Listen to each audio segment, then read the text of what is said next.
ஜனாதிபதி தேர்தலுக்கான தபால் மூல வாக்களிப்பு இன்று ஆரம்பமானது. தபால் மூல வாக்களிப்பு நாளைய தினமும் இடம்பெற உள்ளது.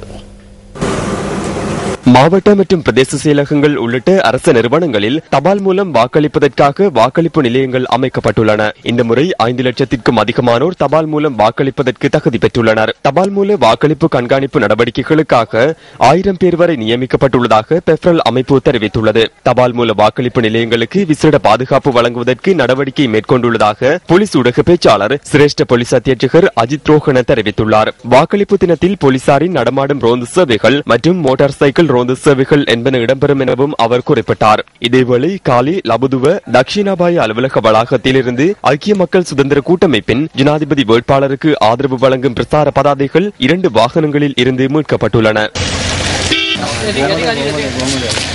மாத்தறை கல்வி வலய அலுவலகத்தில் தபால் மூல வாக்களிப்பு நடவடிக்கைகள் இன்று ஆரம்பமாகவில்லை. நிலையத்திற்கு பொறுப்பான தெரிவத்தாட்சி அதிகாரிக்கு 2 நிலையங்கள் பொறுப்பளிக்கப்பட்டுள்ளமையே இதற்கான காரணமாகும்.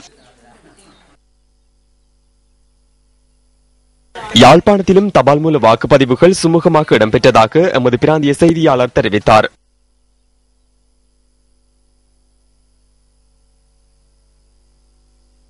மட்டக்களப்பு மாவட்டத்தில் தபால் மூல வாக்களிப்பு இடம்பெற்றதாக எமது செய்தியாளர் குறிப்பிட்டார். பட்டிருப்பு வலய கல்வி பணிமனையில் வாக்குப்பதிவு இடம்பெற்றுள்ளது. இதேவேளை மட்டக்களப்பின் மத்திய அலுவலகத்திலும் வாக்குப்பதிவுகள் சுமூகமாக இடம்பெற்றதாக எமது பிராந்திய செய்தியாளர் குறிப்பிட்டார்.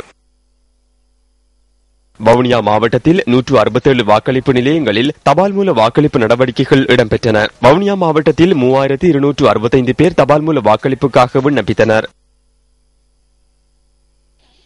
புத்தளம் மாவட்டத்திலும் தபால் மூல வாக்களிப்புகள் இடம்பெற்று வருகின்றன. புத்தளம், ஆனமடுவ, சிலாபம், நாத்தாண்டி ஆகிய தொகுதிகளை சேர்ந்தவர்கள் புத்தளம் கல்வி வலயம், மாவட்ட செயலகம், புத்தளம் டிப்போ ஆகிய இடங்களில் வாக்கினை பதிவு செய்துள்ளனர்.